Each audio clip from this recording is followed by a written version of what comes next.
The laughter hits me like a slap, sharp and stinging, slicing through the thick air of burnt turkey and stale regret. My brother's voice cuts deeper than I expect. Still chasing fairy tales, Clara? That bookstore flop says otherwise. The room tilts as all eyes land on me, heavy with pity or amusement. I can't tell which. Plates clink in the background, forks scraping against china like nails on glass. It's too much. My hands tremble under the table, gripping the edge of my seat until my knuckles turn white. I stand abruptly, knocking over my chair.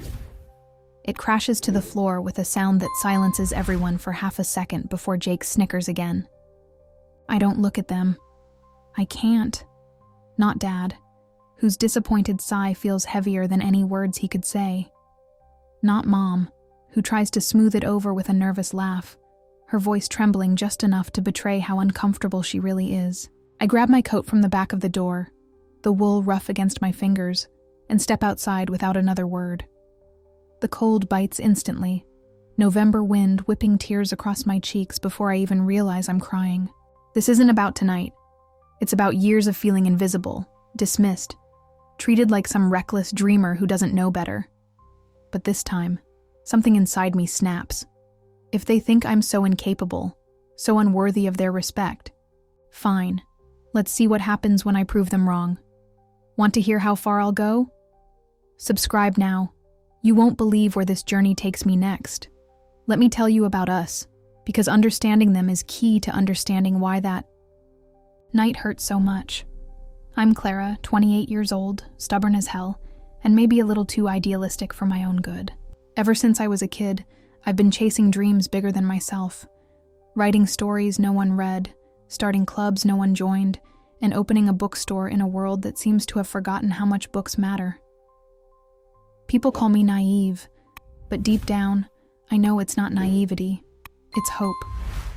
Hope that life can be more than just surviving, that there's beauty in doing what sets your soul on fire even if it doesn't pay the bills. Then there's my dad, George. He's practical to a fault. A man who measures success by stability, not passion. To him, risks are reckless, and emotions are messy things best kept under control. But beneath his stern exterior lies this quiet sadness, like he's carrying something heavy he won't share. When I look at him now, I wonder if he ever had dreams of his own, or if they were sacrificed long before I came along. Mom, Evelyn, is different. She's the glue holding us together, always smoothing over cracks with soft smiles and gentle words.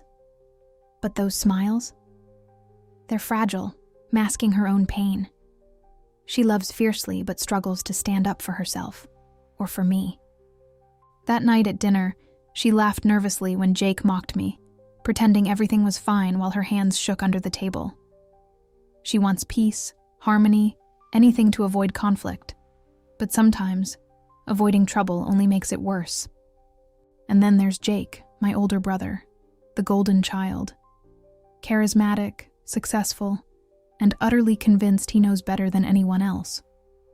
On paper, he's everything our parents wanted me to be. Steady, reliable, making something of himself. But behind his smirk is insecurity. He thrives on approval, needing constant validation to feel whole. Mocking me wasn't about cruelty.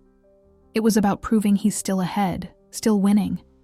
Even Mrs. Calloway plays a role here. Our nosy neighbor with her prying questions and judgmental glances. She's lived next door forever, watching our family unravel without ever offering help, just commentary. Her presence looms over Mulberry Street like storm clouds, reminding me of all the ways we've failed each other. What connects us isn't love or loyalty, it's history. This house, these memories, bind us tighter than blood ever could. And yet, it feels like every conversation ends in an argument. Every attempt at connection turns into misunderstanding. You'd think after decades, we'd find common ground. But instead, we keep stumbling over old wounds, reopening scars we swore had healed. It's exhausting, heartbreaking, and somehow impossible to walk away from. Mulberry Street is quiet now, but it wasn't always. The house sits tucked between two others. Its white paint faded to a pale gray, like an old photograph left too, long in the sun. The front porch sags slightly under the weight of years, its wooden boards groaning with every step. I can still hear the creak as I walked out that night, the sound sharp against the cold November air, which carried the faint smell of damp leaves and frost. It's funny how smells stick with you. Even now, when I catch a whiff of something, earthy and chilled, I'm right back there. Inside, the house feels smaller than I remember, its corners crowded with memories I've tried to forget. The living room walls are lined with peeling floral wallpaper, yellowed at the edges where sunlight used to stream through lace curtains. There's a faint mustiness, like books left too long on a shelf. Fitting, since Dad's old encyclopedias still sit untouched in the corner. The furniture is worn but familiar. Threadbare cushions on the couch. A coffee table scarred with rings from forgotten drinks. Every scratch tells a story. Every dent holds a memory. The kitchen is worse. Or maybe better, depending on how you look at it. It smells like burnt turkey and regret. The stove covered in grease stains no amount of scrubbing will ever fully erase. Plates clink softly as someone shifts them around, the metallic tang of cheap silverware lingering in the air. Above the sink hangs a calendar Mom hasn't updated since July. Its cheerful pictures of kittens mocking us all. On the counter sits a chipped sugar bowl she's had for decades, stubbornly refusing to be replaced. Upstairs, the hallway stretches narrow and dim, lit only by the weak bulb that flickers like it might give out any second. My old bedroom door creaks open reluctantly, revealing walls once plastered with posters now stripped bare, leaving behind ghostly outlines of dreams I thought would last forever.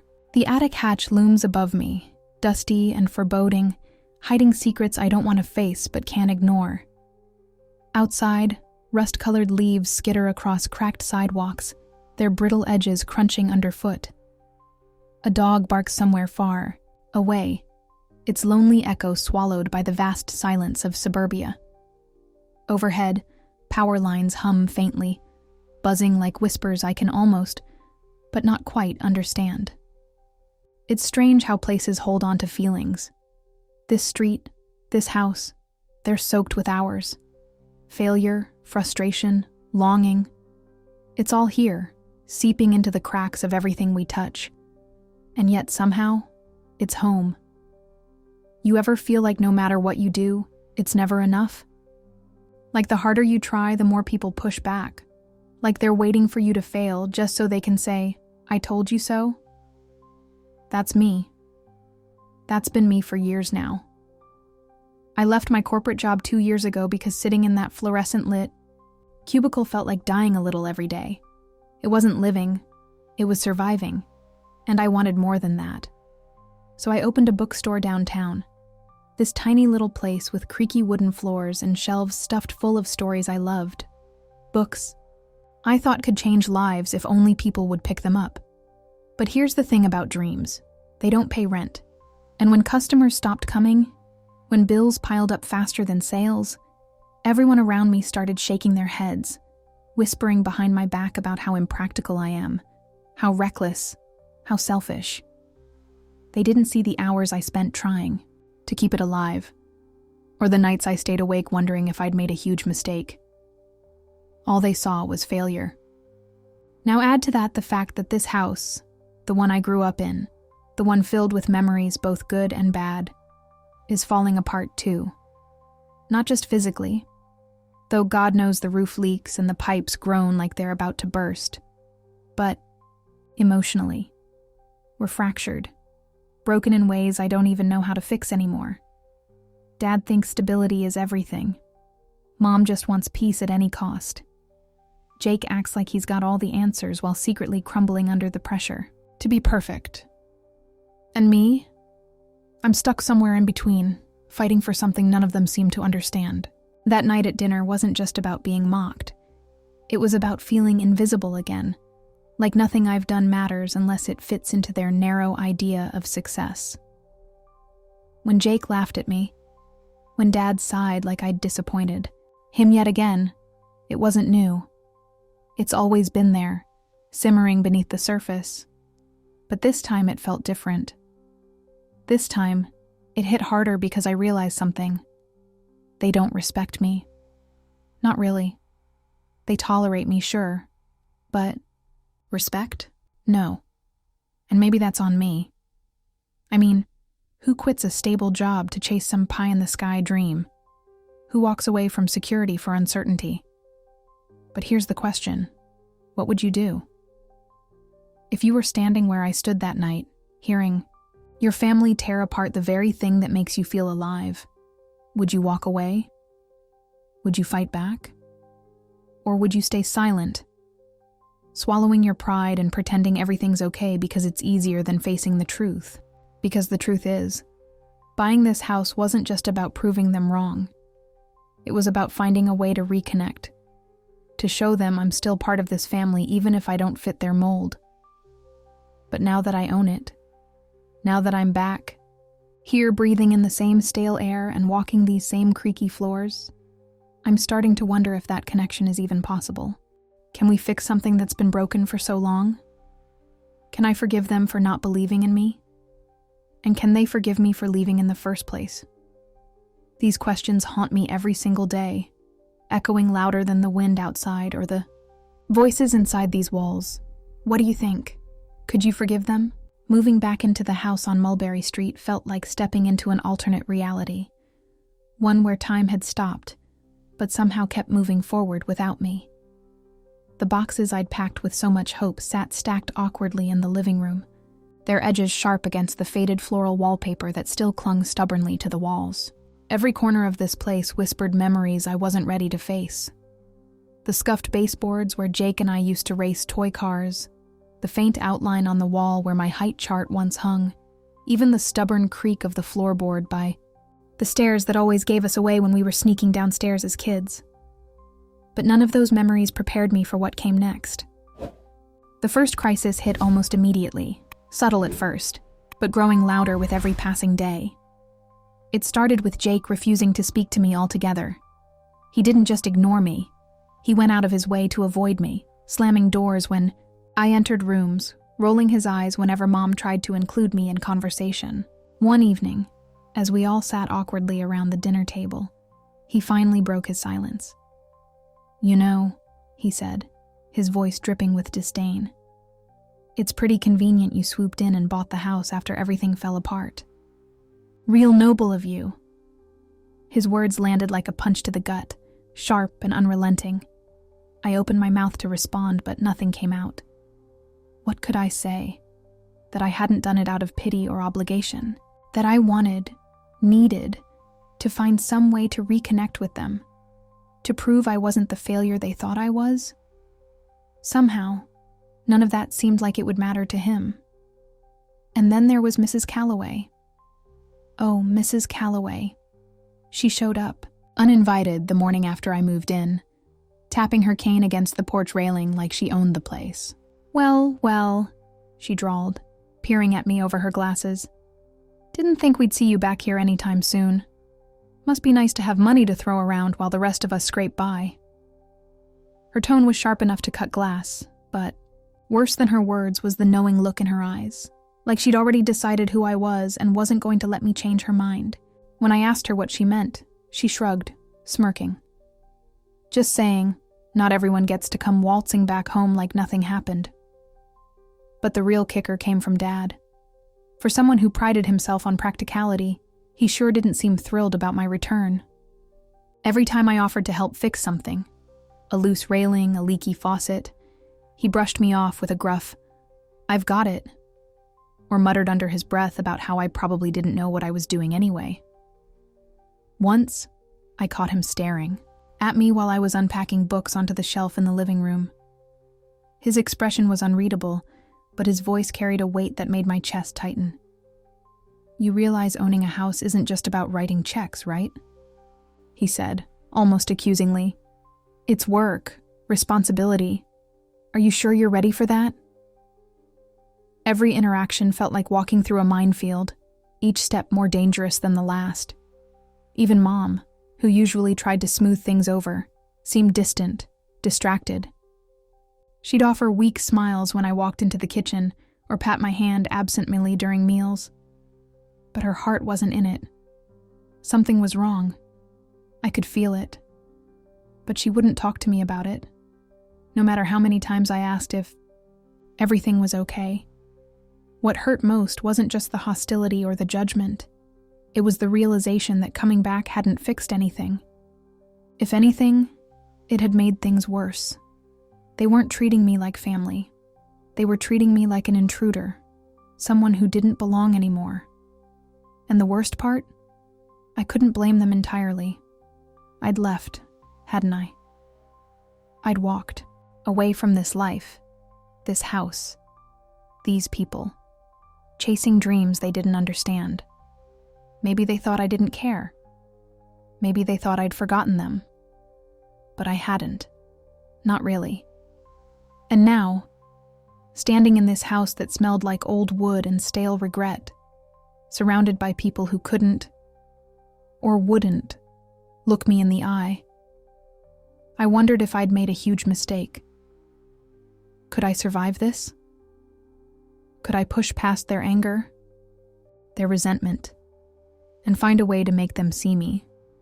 Not the version of me they'd created in their heads, but the real me. Or was I fighting a losing battle? It's funny, isn't it? You can leave a place, start over somewhere new, build a life miles away. But when you come back, it's like none of that matters. All anyone sees is the person you used to be. So here's the question.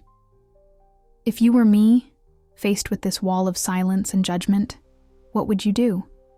Would you fight to stay, to prove yourself? Or would you walk away again, hoping maybe distance would heal the wounds neither side wants to admit exist? For a little while, it almost felt like things were getting better. Almost. Dad started talking to me again.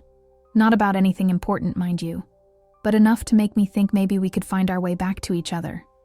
One Saturday morning, he handed me a paintbrush and nodded toward the porch railing. "Figured you might as well learn how to do this right," he said gruffly, though there was something softer in his tone, like he wanted to say more but didn't know how. We worked side by side for hours, scraping off peeling paint and brushing on fresh coats of white. The sun warmed my shoulders, and the smell of turpentine mixed with the crisp autumn air. For those few hours it felt normal, even good. He told me stories about how he'd built parts of the house himself when they first moved in. His voice tinged with pride I hadn't heard in years. When we finished, he clapped me on the back, a rare gesture, and muttered, "Not bad, kid." Just 2 words, but they meant everything. Mom seemed lighter too, humming softly as she baked pies in the kitchen, her hands dusted with flour. She even invited me to help roll out dough, laughing when I accidentally tore it apart. "You've always been better at reading recipes than following them," she teased gently. And for a moment, it felt like old times. Even Jake softened, if only slightly. He showed up one evening with takeout burgers and sat across from me at the kitchen table, picking at his fries without saying much. But when he finally spoke, his voice lacked its usual edge. "So, how's the bookstore thing going?" he asked, not looking at me. It wasn't an apology, but it was close. Close enough that I let myself believe maybe we could bridge the gap between us. Even Mrs. Calloway backed off, for once keeping her nosy comments to herself. She waved stiffly from her porch one afternoon, and though her smile was tight, it was still a smile. Things weren't perfect, but they were calmer, easier, hopeful even. But here's the thing about hope. It's fragile, and beneath the surface, cracks were starting to form. Late one night, after everyone else had gone to bed, I heard muffled voices coming from upstairs. At first, I thought nothing of it. Dad often stayed up late watching TV. But then I recognized Mom's voice, trembling and low.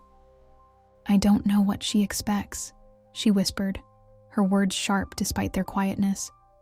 She doesn't understand what we've been through. My stomach dropped. Who was she talking to? What did she mean? I stood frozen in the hallway, torn between listening closer and retreating to my room before they noticed me eavesdropping. The next morning, Mom acted like nothing had happened, bustling around the kitchen with forced cheerfulness. But her hands shook as she poured coffee, and she avoided meeting my eyes. When I asked if everything was okay, she brushed me off with a vague, "Of course, sweetheart. Why wouldn't it be?" Her answer sounded rehearsed, hollow. And then there was Jake. That same day, I caught him staring at me during breakfast, his expression unreadable. When I raised an eyebrow, he quickly looked away, muttering something about needing to leave early. Something about his behavior felt off, like he knew something I didn't. Or worse, like he agreed with whatever Mom had said the night before. It's strange, isn't it? How moments of peace can feel so fleeting, like sand slipping through your fingers no matter how tightly you try to hold on. For a brief time, I allowed myself to believe we were healing, that buying this house had given us a chance to start over, to rebuild what we'd lost. But now, standing in the kitchen watching Mom fumble with dishes she'd handled 1,000 times before, I couldn't shake the feeling that something was wrong, something deeper than arguments or resentment. Something none of them were telling me. So here's the question. When everything seems fine on the surface but feels broken underneath, should you trust the calm or brace for the storm? Because I can't shake the suspicion that the cracks are widening, whether I'm ready to face them or not. Just when I thought we were finding some kind of rhythm, something to hold on to, the second crisis hit like a freight train. It came out of nowhere, or maybe it had been lurking all along, waiting for the right moment to tear everything apart. Mrs. Calloway dropped the bombshell during one of her casual visits, standing on the porch with that smug look she wore so well. She didn't even bother with pleasantries this time. "Your mom came to me months ago," she said, her voice dripping with self-righteousness. "Asked if I'd buy the house from you once you left again." Her words hit me like ice water, freezing me in place. I could feel my pulse pounding in my ears as I stared at her, dumbfounded. "What are you talking about?" I managed to choke out, but deep down, I already knew the answer. When I confronted Mom later that evening, she broke down, completely shattered in a way I'd never seen before. Tears streamed down her face, as she confessed everything. How overwhelmed she'd been by Dad's medical bills, how scared she was of losing the house they'd worked so hard to keep. "I didn't want you to know," she sobbed, clutching the edge of the kitchen counter like it was the only thing keeping her upright. "I didn't want you to think we couldn't handle it ourselves." The betrayal stung worse than anything Jake or Dad had ever said to me. This wasn't just about the house. It was about trust, about family. And now, every memory I'd clung to felt tainted, like cracks spreading through glass. Dad tried to intervene, his voice gruff but shaky. "It's not her fault," he snapped, though his eyes betrayed him. He looked tired, defeated, like a man who'd spent years carrying burdens too heavy to share. "We were trying to protect you, Clara. You've got your own life to worry about. You don't need ours weighing you down." His words were meant to comfort, but they cut deeper than any insult. Protect me? From what? From them? From the truth? If they really believed that, then why did they act like I was the problem every time things went wrong? The tension between us grew unbearable after that. Meals became silent battlegrounds where no one dared speak above a murmur. Every glance carried accusation. Every movement felt loaded with unspoken resentment. Even the house seemed to reflect our fractured relationships. The creaky floors groaned louder.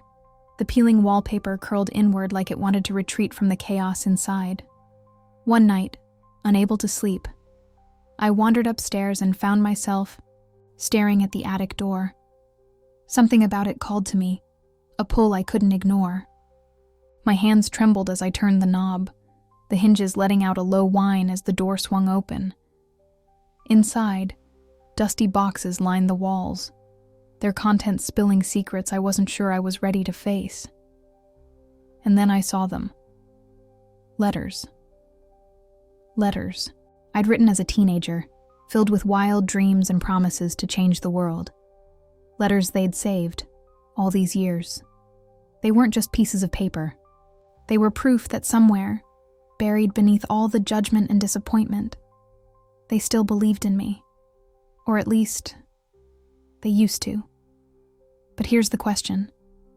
If someone keeps your dreams locked away in an attic, does that mean they care? Or that they're afraid to let you chase them? Because standing there surrounded by ghosts of my past, I realized something terrifying. Maybe the person I needed to fight wasn't Mom or Dad or Jake. Maybe it was me. Maybe I'd been holding on to anger and hurt for so long that I'd forgotten how to forgive.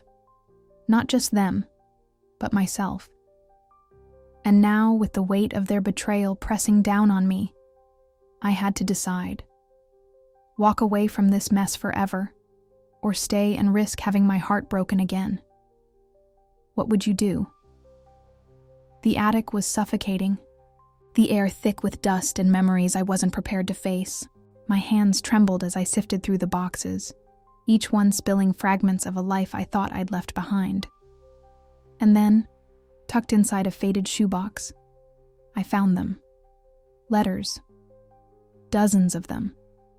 Letters I'd written as a teenager, rambling, hopeful, filled with dreams so big they felt like they might burst off the page. Dreams about changing the world, about writing novels that would make people cry, about opening a bookstore where everyone could find solace in stories. I sat cross-legged on the floor, clutching those letters, my chest tightening with every word I read. They weren't just scribbled fantasies. They were pieces of me, raw and unfiltered, the kind of honesty you can only muster when you're young enough to believe anything is possible. But here's what crushed me.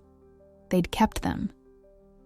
All these years, Mom and Dad had saved these letters, folded neatly and stored away like treasures. It didn't make sense. If they cared so much, why did they act like my dreams were foolish? Why did they treat me like I was throwing my life away? And then it hit me. The moral dilemma that twisted my stomach into knots. What was I supposed to do with this discovery? Confront them with proof of their hidden love, waving these letters, like evidence in a trial, or leave them buried in the attic, untouched, letting resentment fester between us while we danced around the truth. Either choice felt wrong.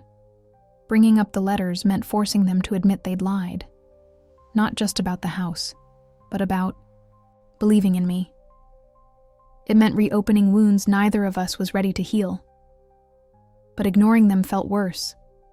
Like betraying myself all over again, swallowing my pain because it was easier than facing theirs. That night I lay awake staring at the ceiling, replaying every argument, every dismissive comment, every moment I'd felt invisible. Was I being too hard on them?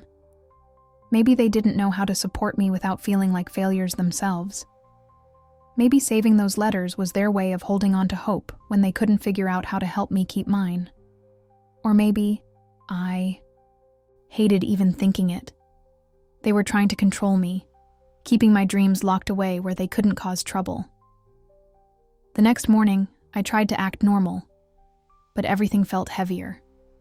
The creak of the stairs, the clink of silverware at breakfast, it all echoed louder than usual, like the house itself was holding its breath. When Mom asked if I wanted more coffee, her voice wavered slightly, and I realized she knew something had changed. She could see it in my eyes, the same way I could see guilt lingering in hers. Dad avoided looking at me entirely, retreating to his workshop after breakfast. Even Jake seemed quieter, glancing at me sideways like he expected me to explode.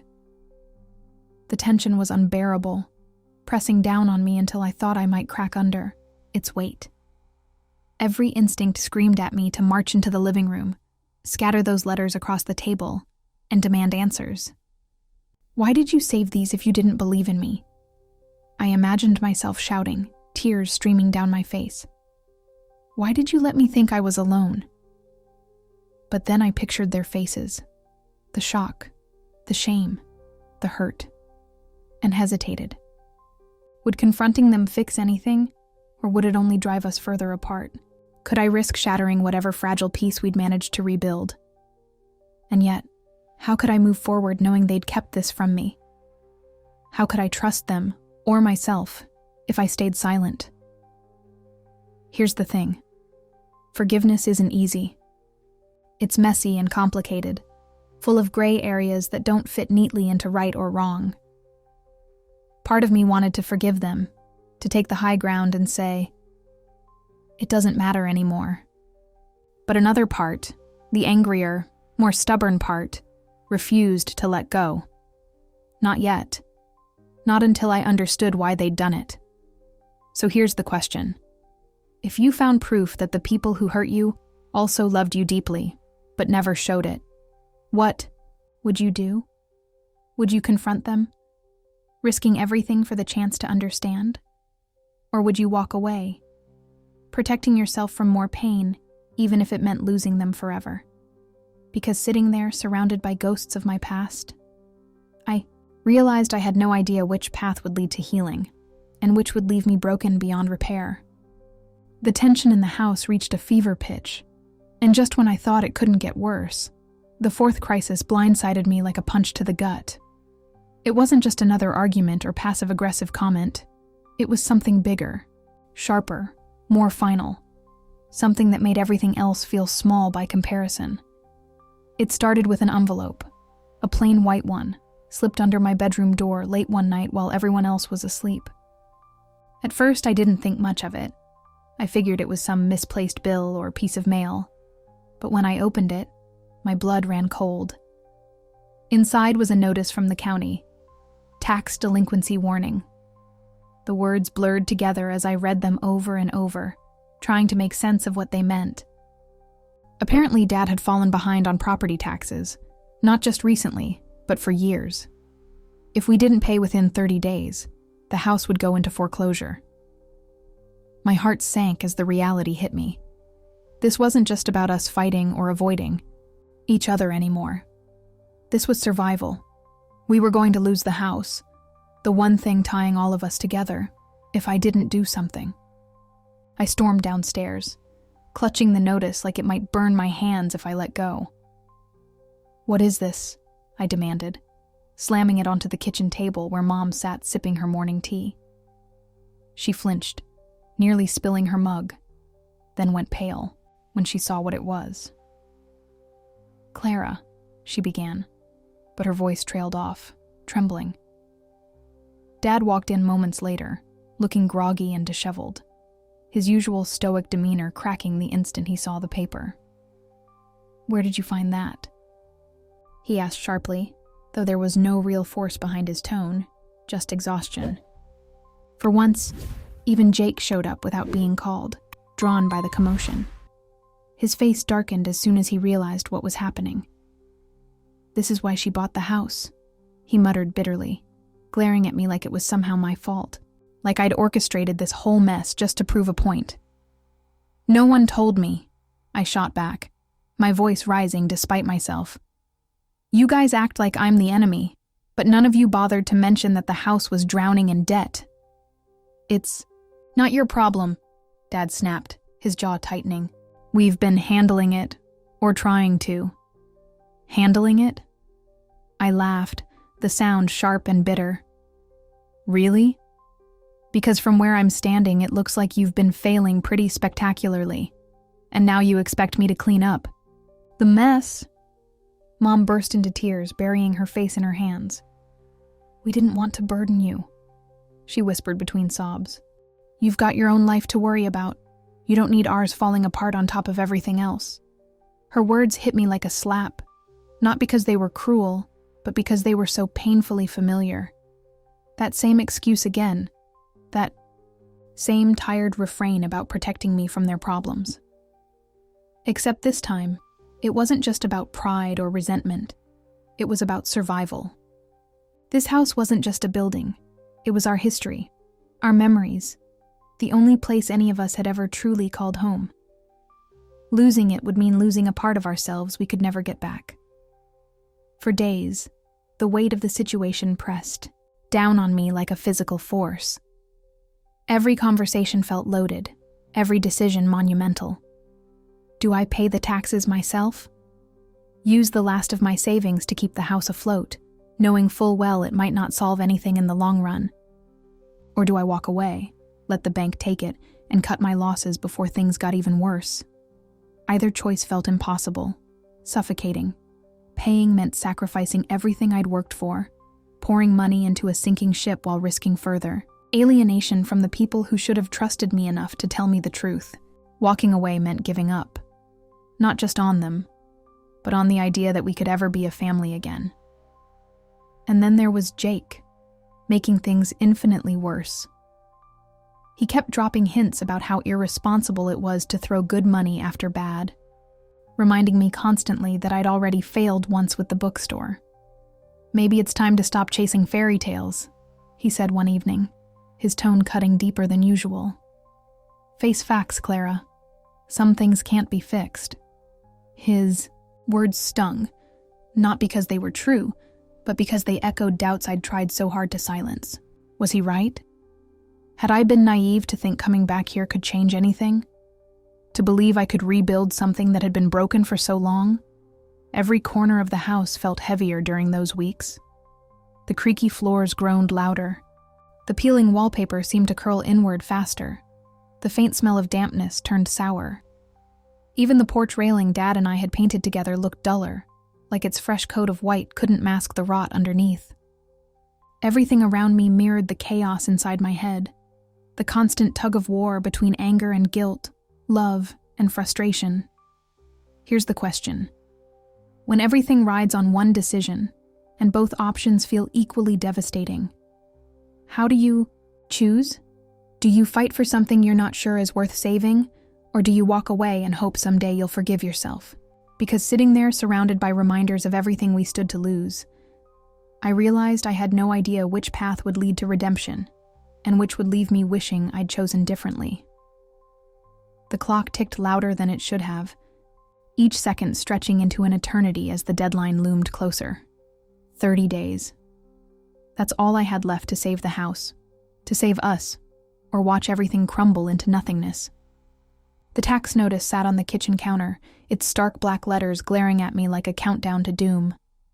Every time I passed it, my stomach churned, the weight of the decision pressing down harder with every step. Paying meant sacrificing everything I'd built for myself, the last of my savings, the dreams I'd clung to despite everyone doubting me. Walking away meant letting go, not just of the house, but of any hope that we could ever be a family again.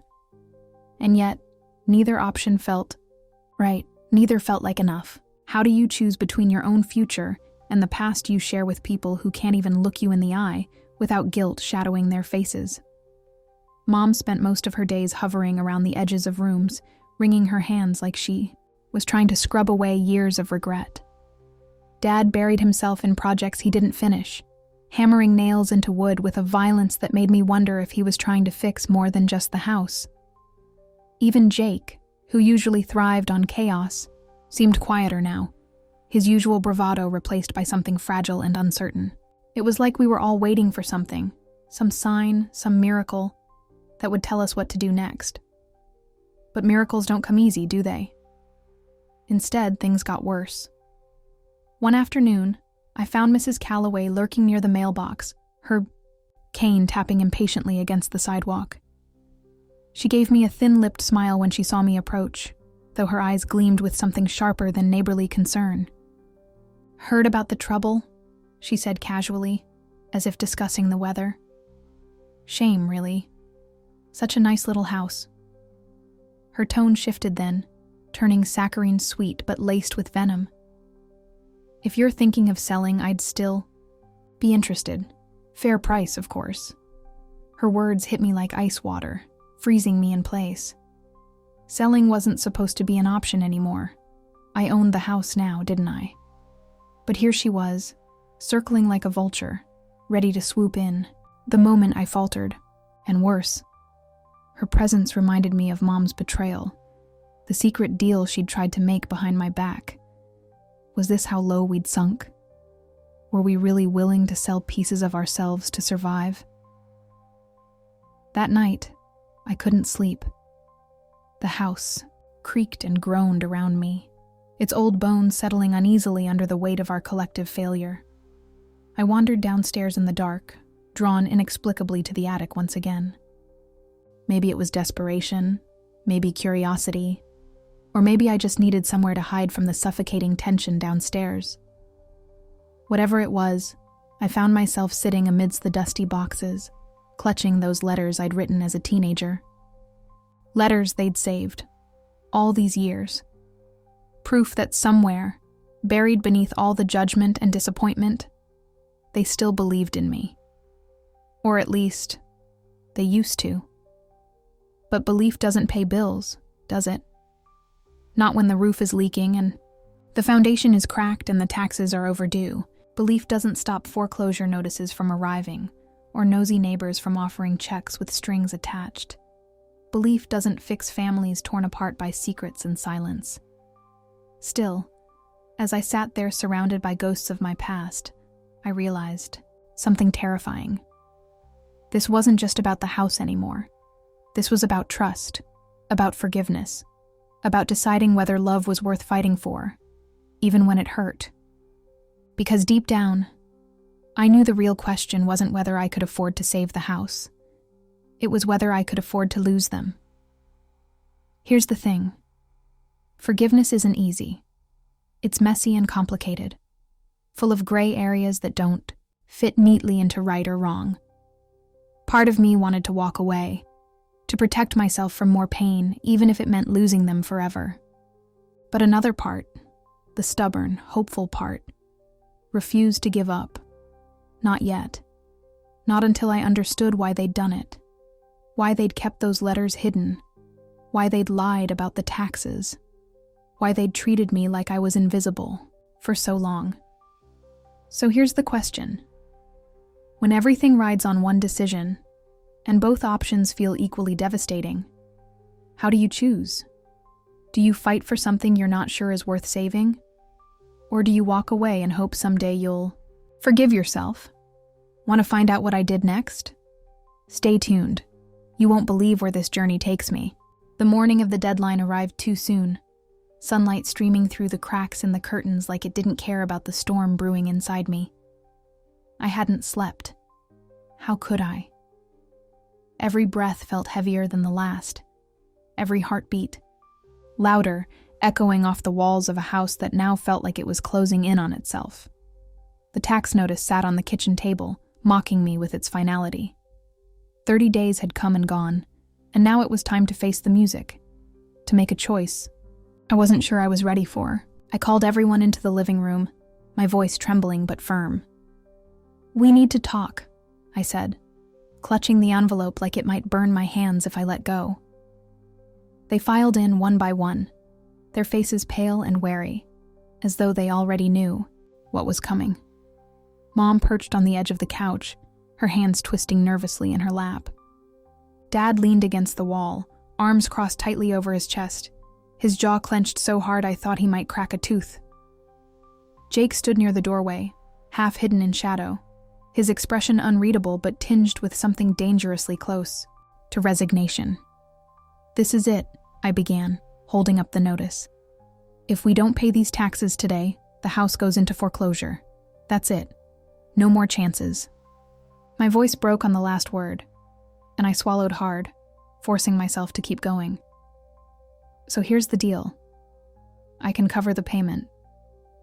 But before I do, I need answers. Real ones. Because none of this makes sense unless you tell me why." Silence filled the room, heavy and suffocating. No one moved, no one spoke. It was like they were frozen, caught between guilt and fear, unsure which would win out. Finally, Mom spoke, her voice barely above a whisper. "Clara, sweetheart." She hesitated, tears welling in her eyes. We never meant for it to get this bad. We didn't know how to ask for help. Ask for help? I shot back, anger bubbling up despite my best efforts to stay calm. You mean lie to me instead? Keep secrets? Let me think I was walking into some noble family reunion when really you were planning to sell the house behind my back? Jake stepped forward then, his usual bravado replaced by something raw and unguarded. It's not that simple, Clara, he snapped, his voice tight with frustration. Do you have any idea what it's been like around here? Watching Dad struggle to keep this place together while his health falls apart? Seeing Mom cry herself to sleep because she doesn't know how to fix it? You left, remember? You got to chase your dreams while we stayed here drowning. His words hit me like a punch to the gut, knocking the wind out of me. He wasn't wrong. I had left. I'd walked away from all of this, thinking I could start fresh somewhere else, build a life where I didn't feel invisible or dismissed. But hearing him say it aloud, seeing the pain etched into his face, made me realize how selfish I'd been, how blind. You're right, I admitted quietly, lowering the notice onto the coffee table. I did leave, and maybe I should have stayed. Maybe I should have helped sooner. But you guys didn't give me a chance, did you? You acted like I didn't care, like everything I tried to do was stupid or reckless. So, forgive me if I needed proof that you believed in me before I threw everything I had left into saving this house. Dad finally spoke then, his voice gruff but softer than usual. Proof? He repeated, shaking his head. Is that what this is about? Those damn letters in the attic? He pushed off the wall, pacing across the room like a caged animal. We kept them because we wanted to believe you'd figure it out. That someday you'd come back and show us we were wrong to doubt you. And the taxes? I pressed, my voice rising. Why didn't you tell me about those? Why didn't you trust me enough to ask for help before it got this bad? Mom broke down then, sobbing openly as she buried her face in her hands. Because we were ashamed, she cried, her voice breaking. Ashamed of failing you, of failing each other. We didn't want you to see us like this, broken and scared and barely holding on. Her words shattered something inside me, cracking open years of resentment and hurt I'd been carrying around like armor. For so long, I'd blamed them for making me feel small, for treating my dreams like they didn't matter. But now, looking at them, all of them, I realized they weren't villains. They were just people, flawed and fragile, trying to survive the only way they knew how. So what happens now? Jake asked after a long silence, his voice quieter than before. Are you going to save the house or let it go? I looked at each of them in turn, searching their faces for something, anything, that would make this decision easier. But there was no easy answer, no magic solution that would fix everything overnight. All I had was faith. The same faith they'd shown me when they saved those letters all those years ago. I'll pay the taxes, I said finally, my voice steady despite the ache in my chest. But not because I owe you, not because I think it'll fix everything. I'm doing it because this house isn't just bricks and mortar, it's us. And maybe we're worth fighting for. No one said anything after that. There were tears, nods, quiet murmurs of gratitude. But mostly there was silence. A different kind of silence this time, one that felt less like a chasm and more like a bridge. It wasn't perfect, not by a long shot. But it was a start. Just as the weight of my decision settled over us, heavy and suffocating, Mrs. Calloway walked in like a storm cloud no one invited. Her cane clicked against the hardwood floor, sharp and deliberate, slicing through the fragile silence we'd barely managed to piece together. Well, she drawled, her lips curling into that smug smile I'd come to dread. Looks like family drama is still alive and kicking around here. I shot to my feet, anger flaring instantly. "What do you want, Mrs. Calloway?" I snapped, my voice sharper than I intended. "This isn't a good time." "Oh, I think it's the perfect time," she replied coolly, pulling an envelope from her purse and tossing it onto the coffee table where the tax notice lay. My heart skipped a beat as I stared at it, dread pooling in my stomach. What fresh hell was this? But then she added, almost casually, "That's your dad's name on the paperwork, not yours." The room froze. Every eye turned to Dad, who suddenly looked like he'd been punched in the gut. He didn't say anything, just stood there frozen, his face pale and his hands trembling slightly. Mom gasped, covering her mouth with both hands, while Jake cursed under his breath, pacing toward the window like he needed to put distance between himself and whatever bombshell was about to drop. "What are you talking about?" I demanded, grabbing the envelope and tearing it open before anyone could stop me. Inside was a deed, not for the house, but for a plot of land behind it. Land I hadn't known existed. According to the document, Dad had purchased it decades ago, long before I was born, and never told anyone. Not Mom, not Jake, not me. Mrs. Calloway smirked, clearly enjoying the chaos she'd unleashed. "Thought you should know what kind of man you're saving the house for," she said sweetly, venom dripping from every word. Guess he wasn't quite as broke as he let on. My head whipped toward Dad, betrayal burning hotter than ever. "You lied to us?" I asked, my voice shaking. "All this time, you made us believe we were losing everything, and you had this hidden away?" Dad finally spoke, his voice low and strained. "It wasn't like that," he insisted, running a hand through his thinning hair. "I bought that land years ago, before your mom got sick, before things went south. I was going to build something there, give us more space, but then..." He trailed off, shoulders slumping like the weight of decades had finally caught up with him. Then money got tight, and I couldn't finish it. I didn't want anyone to know because I didn't want them to see me fail. "Fail?" Jake exploded, spinning around to face him. "You call hiding assets failing? Do you have any idea what we've been through because of this? The fights, the stress, the shame?" Mom sat silently, tears streaming down her face as she stared at Dad, like she didn't recognize him anymore. And me? I felt like the ground had been ripped out from under me. Again. Just when I thought I understood why they'd done what they did, another layer of lies peeled back to reveal even deeper wounds. But here's the twist. Inside the envelope wasn't just the deed. It was also a letter. A letter addressed to me. Written in Dad's shaky handwriting, it began, "Clara, if you're reading this, it means I messed up. Again." My throat tightened as I read on, his words raw and unguarded in a way I'd never heard him speak before. He admitted everything, the mistakes, the secrets, the fear of being seen as weak. But he also wrote about pride, about how he'd always believed in me, even when he didn't know how to show it. "That land was supposed to be yours someday," he wrote. "Something to build on, just like you've tried to build your dreams. Don't let me ruin that for you." The room spun as I lowered the letter, my chest heaving with emotions I couldn't untangle. Anger, hurt, disbelief, but also something else.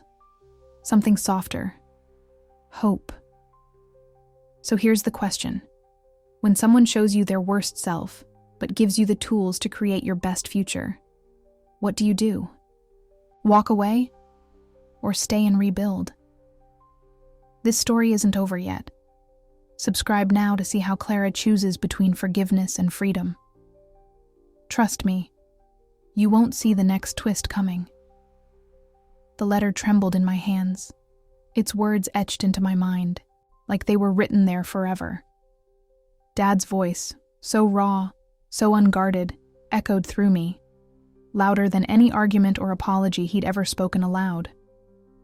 He wasn't just admitting his failures. He was giving me a chance to rewrite our story. That land, the secret he'd kept hidden for years, wasn't just dirt and trees. It was trust. A flawed, complicated kind of trust, but trust all the same. And suddenly, I realized something. Forgiveness isn't about erasing mistakes. It's about finding a way to move forward despite them. I looked around the room at the people who had shaped me, broken me, loved me, all imperfectly, all painfully human. Mom sat silently on the couch, her tears drying but leaving streaks on her cheeks like trails of everything unsaid. Jake leaned against the wall, arms crossed tightly over his chest, his expression torn between anger and exhaustion. And Dad stood near the window, staring out at the backyard as if seeing it for the first time. His shoulders sagged under the weight of decades of regret, but when he turned to meet my gaze, there was something new in his eyes. Vulnerability, humility, hope.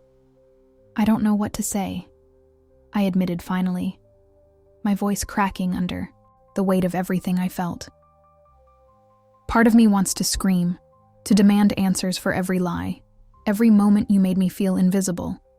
But another part, I paused, swallowing hard. Another part knows that none of us are perfect. We've all failed each other in ways we can't take back. Jake snorted bitterly, shaking his head. So what? You're just gonna let this slide? Pretend it never happened? No, I said firmly, meeting his glare without flinching. I'm not pretending anything. I'm saying we have a choice, to keep tearing each other apart or to try and build something better. Starting now. Mom reached out then, her hand trembling as she placed it over mine. Clara, she whispered, her voice breaking. We didn't mean to hurt you. We were scared, lost, trying to protect you and ourselves from things we didn't know how to fix. Her words struck a chord deep inside me, one I hadn't realized was still vibrating with pain. For so long, I'd carried this anger, this resentment, like armor. It shielded me from feeling vulnerable, from risking more hurt. But standing here, surrounded by the people who had both broken and built me, I understood something important. Holding on to that anger wouldn't protect me anymore. It would only keep me trapped in the past. I get it, I said softly, squeezing Mom's hand before letting go. I do. But protecting me doesn't mean lying to me. It means trusting me enough to tell me the truth, even when it's hard. I turned to Dad then, holding up the letter. This is a start. Not because it fixes everything, but because it shows me you believe in me, even if you didn't know how to say it. Dad nodded slowly, his eyes glistening with unshed tears.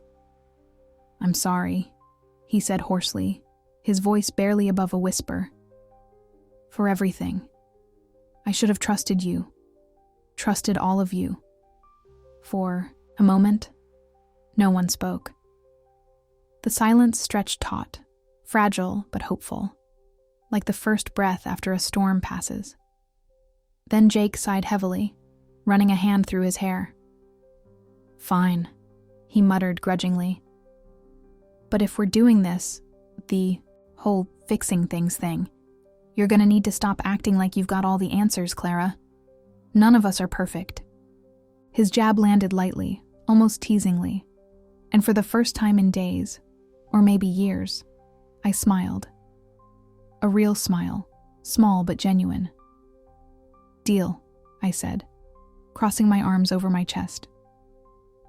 As long as you stop acting like you're God's gift to perfection. He smirked, rolling his eyes. But there was no malice in it, just relief. Slowly, hesitantly, the tension in the room began to ease, replaced by something softer. Fragile, yes, but alive.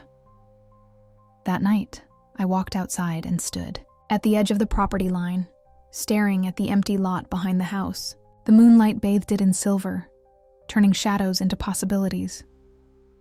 This land wasn't just a plot of earth. It was potential. A fresh start. Maybe someday I'd build something here.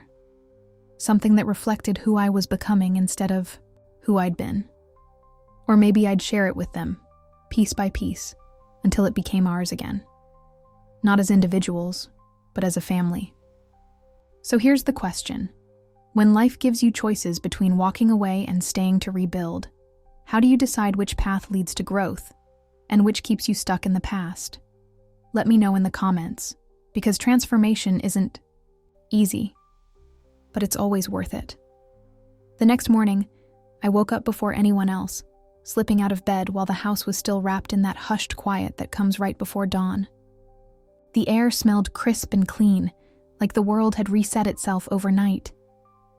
I grabbed a hoodie and headed outside, my feet crunching softly against frost-kissed grass as I made my way to the edge of the property.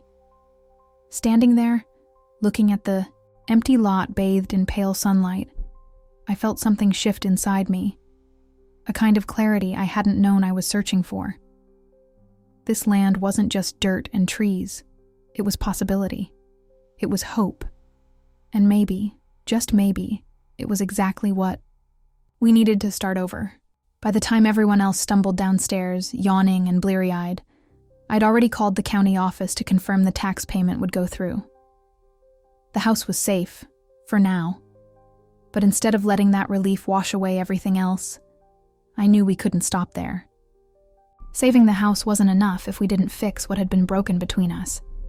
So when they gathered around the kitchen table, coffee mugs steaming and expressions wary, I laid it all out for them. "We're not done," I said firmly, leaning forward so they could see how serious I was. "The house is saved, but this, us, isn't fixed yet. Not really." Jake raised an eyebrow, his usual skepticism creeping back into his tone. "What are you talking about? You paid the taxes, didn't you? Problem solved." "No," I shot back, shaking my head. "That's just the beginning. We can't keep pretending everything's fine when it's not. If we want this place to feel like home again, not just walls and memories, we have to actually try. Together." Mom nodded slowly, her eyes filled with cautious optimism. "What do you suggest?" she asked softly, folding her hands on the table like she was bracing herself for whatever came next. "First," I began, pulling out the deed to the land and sliding it toward Dad. "This stays yours. Or rather, ours. But only if we use it to build something together. Something real. Maybe a workshop for you, Dad, or a garden for Mom. Or even..." I glanced at Jake, who looked skeptical but intrigued. "A garage where you can finally finish restoring that old car you've been working on forever."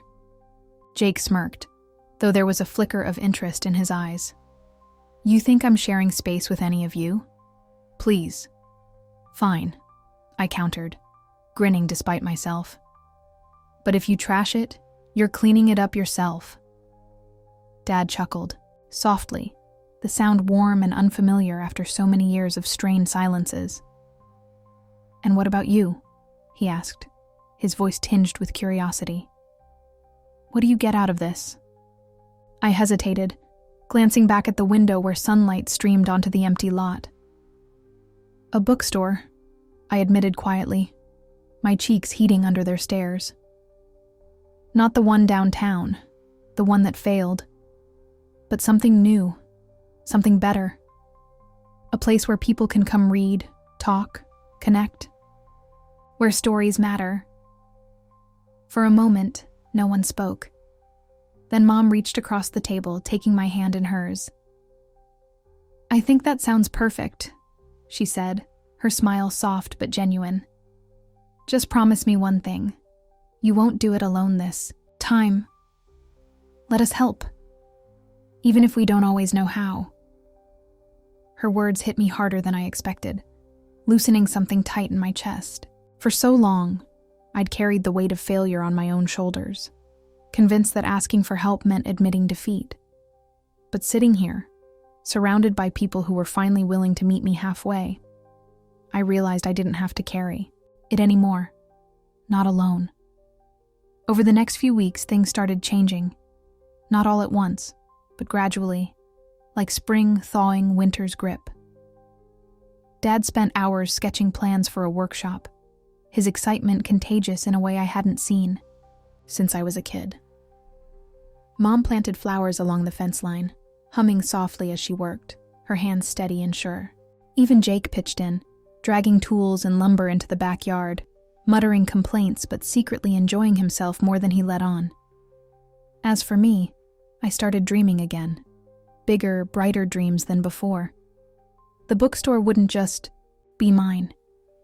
It would belong to all of us, a testament to everything we'd survived, everything we were rebuilding. And standing there one evening, watching the sunset paint the sky in shades of gold and pink, I felt something settle deep inside me: peace, closure, hope. Because here's the truth. Saving the house didn't fix everything, but it gave us a chance to fix ourselves. To forgive each other, flaws and all, and find a way forward together. And isn't that what home really is? Not just a building, but the people who make it whole? So tell me, when has forgiveness changed your life? What did it teach you about yourself and the ones you love? Because sometimes, starting over isn't about leaving the past behind. It's about finding a way to carry it with you into something new. Things didn't magically become perfect after that morning in the kitchen, but they started shifting in ways I hadn't thought possible. Slowly, almost imperceptibly at first, the cracks between us began to mend. Not perfectly, not overnight, but enough to let light seep through. Dad was different, quieter, but more present. He stopped retreating into his workshop alone and instead invited me to join him, teaching me how to use tools I'd never touched before. "You'll need these for the bookstore," he said gruffly one afternoon, handing me a hammer like it was some kind of peace offering. His voice softened as he added, "And maybe I can help with the shelves, if you want." I wanted, more than anything. So we worked side by side, sanding wood and measuring planks, our conversations halting but honest. For the first time, in years, I saw glimpses of the man he used to be. The one who built tree houses and fixed bikes, who believed in solutions rather than silence. It wasn't easy. There were moments when old frustrations bubbled up, sharp and sudden. But instead of letting them drive us apart, we talked, really talked, for the first time in what felt like forever. Mom changed too, though her transformation was quieter, subtler. She still baked pies and folded laundry with the same meticulous care. But now she hummed while she worked, her shoulders less tense, her smiles reaching her eyes. One evening, as we sat together on the porch watching fireflies blink in the twilight, she reached over and took my hand. "I'm proud of you," she said softly, her voice trembling just enough to betray how much it meant. Not because of the bookstore or the house or anything else. Just you.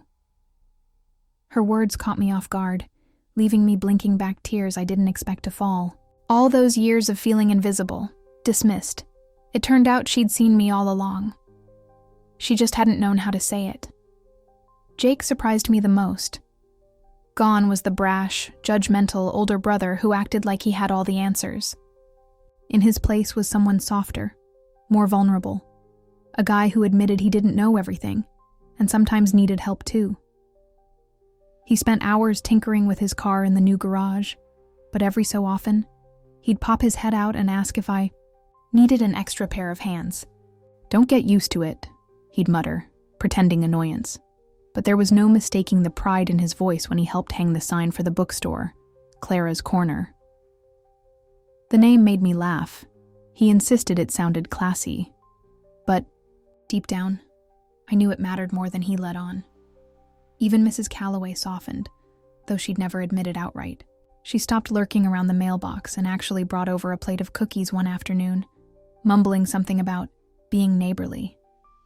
When I thanked her, she waved me off with a dismissive sniff, but not before giving me a rare, almost smile that said maybe she didn't hate me after all. As for me, I learned that forgiveness isn't a single act, it's a process. A messy, ongoing thing that requires patience and grace, even when it feels impossible. I stopped seeing my family as villains or failures and started seeing them as people, flawed, scared, trying their best despite everything. And I stopped punishing myself for walking away, realizing that coming back wasn't weakness, it was courage. The bookstore became more than just a dream. It became a bridge, a place where stories connected us not just to each other, but to Dakar, ourselves. On opening day, I stood behind the counter, heart pounding as neighbors trickled in, curious and supportive. Jake leaned against the wall, arms crossed but smiling faintly, while Mom handed out slices of pie like it was some kind of holiday. Dad lingered near the shelves, running his fingers over the smooth wood he'd helped build, his expression unreadable, but content. Later that night, as we sat together under string lights strung across the backyard, I realized something important. None of us were the same people we'd been before. We'd grown, not without pain, not without scars, but we'd grown together. So here's the question. When life gives you a second chance, do you take it? Do you risk everything to rebuild what's broken, knowing it might never be perfect? Because sometimes, the hardest choices lead to the most beautiful transformations. And trust me, you don't want to miss the next chapter. Looking back, I realized this whole journey wasn't really about the house or the bookstore or even the land. It was about something bigger, something messier and harder to put into words. It was about learning that forgiveness isn't a destination. It's a road you travel one step at a time, that families aren't perfect. They're just people, stumbling through life together, trying their best even when they fail. And that sometimes, the hardest thing you can do is stay. Stay when walking away feels easier, safer, cleaner. Because staying means facing the truth, not just about others, but about yourself. One of the biggest lessons I learned is that trust isn't built in grand gestures or dramatic apologies. It's built in small moments. Dad handing me a hammer instead of shutting me out, Mom humming while she baked without needing everything to be okay first. Jake teasing me but showing up anyway. Those little things added up, brick by brick, until we had something solid again. Something real. And isn't that how life works? We think we need these huge breakthroughs to fix what's broken. But most of the time, it's the tiny acts of kindness, patience, and effort that make the difference. Another lesson hit me hard. Running doesn't solve anything. For years, I thought leaving meant freedom, from judgment, from failure, from pain. But all it did was leave me carrying those same burdens alone. Coming back didn't erase any of that hurt. But it gave me a chance to face it head on, with people who loved me even if they didn't always know how to show it. There's power in staying, in choosing to fight for something, or someone, when it would be so much easier to walk away. And then there's the lesson about failure. Oh, failure. I used to see it as this monstrous thing lurking around every corner, waiting to prove everyone right about me. But now I see it differently. Failure isn't the end. It's part of the process. The bookstore downtown, it failed, big time. But it taught me resilience, creativity, and how to pick myself up after falling flat on my face. Without that failure, I wouldn't have had the courage to try again. And without trying again, I wouldn't have found Clara's Corner, a place that's become more than just a store. It's a reminder that second chances aren't just possible, they're worth fighting for. This story mirrors real life in ways I didn't expect. Think about it. How many times have you walked away from something or someone because it felt too hard to stay? How many times have you let fear or pride keep you from reaching out, from asking for help, from admitting you don't have all the answers? I know I've done it more times than I care to admit. But here's the thing. Growth happens in the messy middle, not in the tidy beginnings or endings we imagine for ourselves. Life is lived in the gray areas, the uncomfortable spaces where nothing makes sense but everything matters. So here's my question to you. When has staying changed your life? When have you chosen to fight for something or someone, despite the odds, despite the pain, despite the uncertainty? What did it teach you about yourself, about love, about forgiveness? Share your stories in the comments. I want to hear them. Because if there's one thing I've learned, it's that none of us are alone in this. We're all just trying to find our way home, one imperfect step at a time.